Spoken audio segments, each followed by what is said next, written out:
Com alegria, apresentamos o curso de Aplicação de Ferramentas Computacionais para apoio ao ensino de matemática para alunos com deficiência visual. Vamos entender o que é esse curso. Vamos olhar para o título, Apoio ao ensino de matemática. Então, esse é um curso que é destinado especialmente a professores de matemática. Mas, na verdade, não é exatamente isso. Qualquer pessoa que se interesse um pouco por matemática vai amar esse curso, porque são muitas técnicas, são muitas ideias interessantes, são muitos exercícios e são muitas brincadeiras do ponto de vista de ensino, brincadeiras pedagógicas que vão ajudar você no ensino de matemática, e especialmente quando você está destinado a alunos com deficiência visual, que é o foco desse nosso curso, e ensinar a alunos com deficiência visual. Mas a maioria das técnicas que a gente vê aqui não são exatamente focadas somente para deficiente visual. Não, vale para qualquer aluno. A maioria das aplicações que a gente está mostrando aqui vão valer para alunos que enxergam, para alunos que não enxergam, para alunos que têm dificuldades pedagógicas, etc, etc. E é um curso baseado em ferramentas computacionais, ou seja, programas, utilitários, facilidades que visam enfatizar que certas técnicas computacionais podem tornar o ensino da matemática uma coisa mais simples, efetiva e prazerosa. Por que estudar matemática? Bom, no mundo ocidental, estudar matemática é importante para todo mundo. E a matemática, ela não é só uma questão de ser uma ferramenta interessante, mas ela também desenvolve competências cognitivas que no mundo contemporâneo são muito críticas. A falta de base em matemática é um entrave para a vida.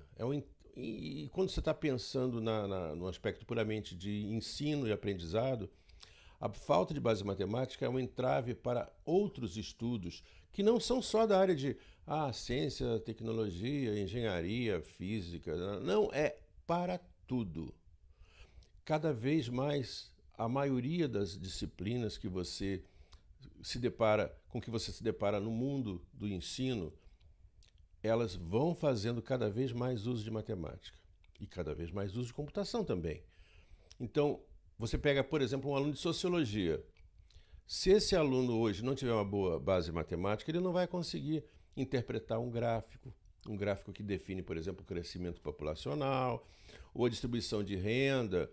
E assim, uma pessoa que é de sociologia não vai conseguir estudar direito de sociologia. Um aluno de psicologia, se ele não for capaz de utilizar matemática com uma certa proficiência, não vai conseguir nem aplicar testes psicométricos e fazer uma avaliação, etc. Bom, além disso, o nosso dia a dia está permeado de matemática. A gente está lidando com rendimento de poupança, a gente está pagando cartão de crédito, juros, a gente está querendo construir, a gente tem que comprar sei lá quantos metros de piso. Tudo isso é matemática aplicada a inúmeros tipos de problemas diferentes. Bom, e aí, por que a gente tem dificuldade em matemática? Eu diria porque a matemática é ensinada de maneira inadequada e sem as ferramentas que são necessárias para um ensino conveniente. Isso é especialmente importante quando a gente está falando de pessoas com deficiência visual. Alunos que não enxergam, alunos que enxergam pouco. Especialmente porque é muito árduo você pegar um livro de matemática, um livro que você aplica, que todos os alunos usam, repleto de figuras, repleto de exemplos visuais, e mapear esses exemplos e essas técnicas convencionais a pessoas que têm determinado tipo de limitação. Você vai ter que imaginar que a pessoa não enxerga, então vai ter que utilizar instrumentos em que a informação seja transformada numa coisa tátil ou numa coisa audível. Ou seja, você vai ter que ter uma criatividade específica.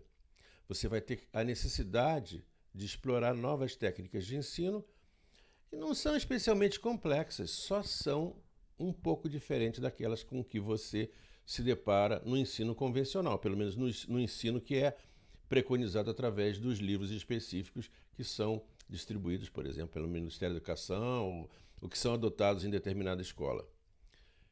Nesse processo, você vai ter que ter conhecimento. Você vai ter que saber como é que você faz isso. E aí vai ter que utilizar, provavelmente, algum tipo de tecnologia. A tecnologia ajuda muito, em especial a tecnologia da computação, para que essa ponte entre a maneira convencional de ensinar e a maneira com que uma pessoa com deficiência visual vai conseguir aprender possa ser suplantada através da tecnologia. Agora, se você for olhar para os alunos em geral, muitos alunos têm bronca de matemática. E se você for olhar para os deficientes visuais, você vai ver que a bronca é maior ainda. Porque para um deficiente visual, as dificuldades ao material de matemática, tanto aquele material que é para ser lido, quanto o próprio processo de escrita e representação das informações é diferente.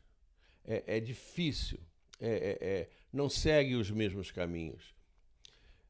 Desde o ponto, por exemplo, de você querer fazer um registro de uma informação matemática, por exemplo, uma equação ou uma fração, tudo tem uma certa especificidade. E se você for utilizar, por exemplo, a técnica que até bem pouco tempo era muito utilizada, que era o Braille, você vai descobrir que matemática você vai fazendo, você vai errando, você vai apagando, vai se reescrevendo. Mas para uma pessoa com deficiência visual em Braille, até apagar é um problema. A visualização dos resultados dos cálculos, outro problema. Mas o grande problema, na verdade, é a falta de habilidade do professor, porque ele não foi treinado para ensinar para pessoas cegas. Ele não conhece as técnicas, ele não conhece as ferramentas e também não conhece as especificidades de quem é cego. Então, há uma certa necessidade premente de se reverter isso. Encontrar formas de escrever que sejam compatíveis, que sejam compartilháveis com os colegas que não são cegos, numa classe inclusiva, por exemplo. Uma facilidade de você produzir informações que são traduzidas do mundo escrito convencional, dos livros, para dentro, da transformação em objetos tridimensionais, sempre que possível, utilizando impressoras 3D e assim por diante. Então, a tradição, se você for olhar 50 anos atrás, a tradição de ensino de matemática era sempre através do Braille. E aí você tinha pessoas cegas e pessoas não cegas, ou pessoas com baixa visão, ensinando e aprendendo em determinados lugares, lugares especializados, Instituto Benjamin Constant e outros lugares, que eram especializados no ensino de matemática e sempre através do Braille. Por exemplo, a pessoa entrava nessas escolas, tinha um professor que já tinha um certo traquejo, ia tendo aplicação daquelas informações matemáticas seguindo determinados critérios ou modelos, tá? Mas a verdade é que o tempo passou e tanto para cegos quanto para pessoas com baixa visão ocorreu um processo que a gente chama de desbrailização.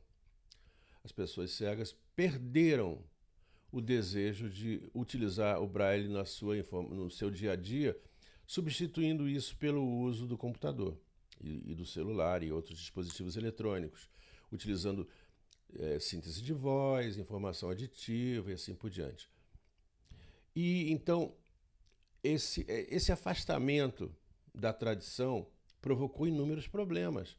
Houve realmente, se eu comparar uma pessoa que foi formada em matemática há 50 anos atrás e que é formada hoje numa escola regular inclusiva, você vai ver que há uma distância imensa. Se ensinava melhor, mas se ensinava de forma segregada.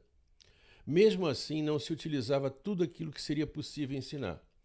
A gente no curso vai dar uns contra-exemplos, mas eu não vou querer adiantar isso aqui não. A verdade é que Braille tem limitações. Ele é muito bom para determinadas coisas, para o ensino inicial é muito bom, mas quando você começa a avançar, você começa a cair em problemas específicos. Vou dar um exemplo. A escrita Braille é feita utilizando ou uma reglete, um dispositivo mecânico manual, ou uma máquina de escrever. E o Braille ele é composto por linhas. A escrita em Braille é em linhas. Não existe assim a facilidade para você fazer coisas para cima e para baixo numa mesma escrita. Por exemplo, 2 elevado a 4. Então, 2 elevado a 4, você normalmente coloca o 2 e o 4 em cima, na linha superior.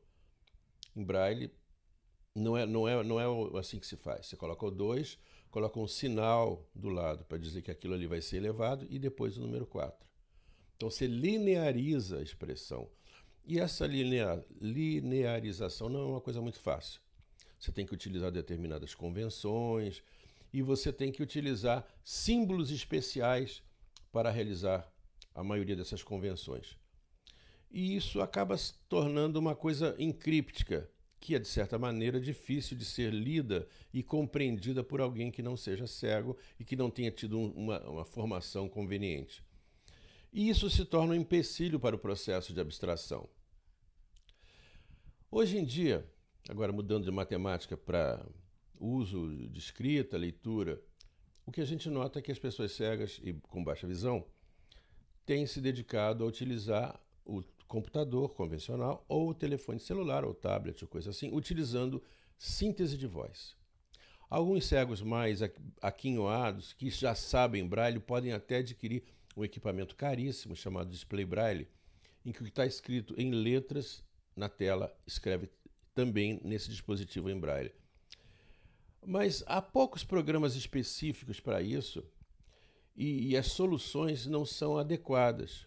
Então, a pessoa cega utilizando ferramentas computacionais, por exemplo, ela quer ler uma expressão simples. 2 menos 1 igual a 1. Isso você entendeu. Só que você pedir um sintetizador de voz para ele ler, ele vai ler assim: 2 hífen 2 igual hífen 1 igual 1. Então, é claro que o cego pode abstrair que não é hífen, é tracinho, tá? É menos, bom, sei lá. Então, esse é o foco do nosso curso. A gente vai trabalhar com várias alternativas de síntese de fala adaptados. Ou seja, a síntese de fala ela precisa ser customizada para trabalhar com matemática e a pessoa precisa aprender a trabalhar com matemática no computador de forma um pouco particular, né? Agora, se você pegar uma criancinha de uma escola comum, né, convencional, essa criancinha usa computador para escrever matemática? A resposta é não, não usa. Podia usar? Podia. Ia ter vantagem? Sim, sim, ia ter vantagem. Então a gente está ensinando uma maneira de escrever matemática utilizando o computador muito, muito simples, muito, muito fácil e que permite que a pessoa escreva no computador as questões matemáticas e aí ela consiga se comunicar com os colegas.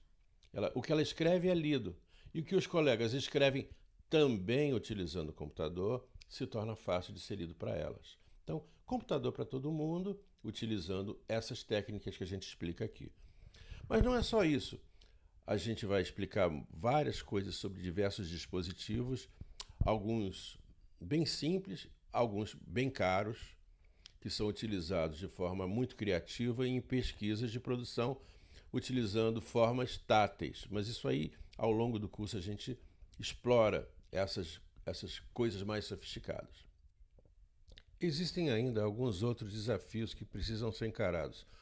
O mais gritante são os gráficos. O nosso mundo hoje é repleto de gráficos. Outdoors, informações visuais, filmes, propaganda, tudo é gráfico. Tá? E os gráficos são inacessíveis para uma pessoa que não enxergue. Bom, o que a gente tem que fazer? Transformar o gráfico em alguma coisa que tenha acessibilidade. A gente tem que pegar esse material ou transformar numa descrição verbal ou transformar numa forma tátil. Tá? Nem sempre existe uma forma trivial de resolver os problemas, mas de qualquer maneira a criação, manipulação e leitura de material numa forma não visual é um desafio a ser atacado dentro desse curso. Há algumas alternativas, algumas que inclusive que têm pouca tecnologia, mas que são bem efetivos, que é, por exemplo, você produzir materiais táteis utilizando materiais de tapeçaria ou coisas lixa, outros materiais que são sensíveis ao tato. Tá? Hoje em dia existe também a possibilidade de utilizar impressão 3D, eventualmente de um objeto que seja tridimensional, que é uma alternativa hoje que está se tornando bem mais barata. Mas, de qualquer maneira, se você for pensar numa pessoa com deficiência visual, você vai ver que os problemas são um pouco mais complicados. Se você pegar uma criancinha que enxergue, essa criancinha está desde os mais tenros momentos da sua vida, tem acesso a gráficos. Os outdoors, os livrinhos, a televisão, bom, o tempo inteiro com gráficos. E a pessoa que é deficiente visual, não tem acesso a isso e também não se dá ênfase ao aprendizado nem à transformação das informações que são gráficas para coisas que sejam palatáveis para suas limitações. Então, a gente trabalha em cima disso. A gente trabalha, primeiramente, em ensinar os conceitos de gráficos. A pessoa sabe o que é um retângulo, um círculo, etc. Isso como básico, mas depois algumas representações de alguns objetos muito comuns, com ênfase nos objetos que têm uso na matemática do mundo, digamos assim, científico. Gráficos de função, né? Gráficos de barra ou histogramas, né? Gráficos que têm como primitiva um círculo dividido, como se fosse um diagrama de pizza, bom, e assim por diante. E o uso de dispositivos que são capazes de pegar gráficos que estão impressos em papel e transformá-los em formas, em cópias táteis. E isso tem limite, isso não é nada barato. Tá? De qualquer maneira, há hoje uma grande quantidade de possibilidades, alguns utilizando equipamentos específicos, alguns utilizando pura criatividade, e alguns utilizando equipamentos como displays táteis, gráficos, novidade do ponto de vista tecnológico. Bom, há muitas possibilidades. Hoje a gente vai dar um sobrevoo. A gente não vai mostrar todas as possibilidades, mas vamos dar algumas possibilidades que podem ser utilizadas na sala de aula, nas escolas convencionais. E por último, a gente tem que falar sobre jogos. Jogos para matemática. Os jogos, normalmente, eles têm uma série de limitações quando são aplicadas a pessoas com deficiência visual. Então, a gente pega especialmente os jogos que têm características de ensinar matemática, que podem ser aplicadas ao ensino da matemática, e utiliza esses jogos como alternativas interessantes, lúdicas, para diminuir o afastamento, o rechaço que as crianças e as pessoas que são deficientes visuais têm de aprender matemática. Então a gente vai explorar especialmente os aspectos acessíveis e lúdicos. Em particular, a gente vai fazer exercícios transformados em jogos táteis e auditivos, né? A gente vai ajudar o aprendizado através de técnicas de transformação de exercícios em jogos. E também o próprio conteúdo, o processo que a gente chama de gamificação. Essa palavra meio estranha, né? Uma tradução do americano, né? Game, jogo, né? Ficação, ou seja, jogaficação, sei lá que nome a gente poderia dar em português. Gamificação é o nome que se utiliza, assim, do ponto de vista de professores. E é um tema bem interessante, é um tema que dá ênfase ao processo criativo e a gente tem algumas ferramentas que podem ser facilmente utilizadas nesse processo de gamificação.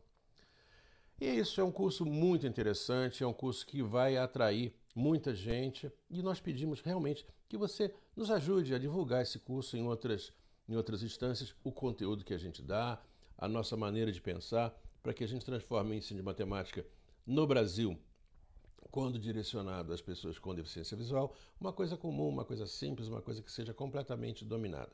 Tá bom? Desejamos a você muito sucesso, que dê tudo certo aí no seu aprendizado. Estude bastante, porque é um curso que tem muito conteúdo.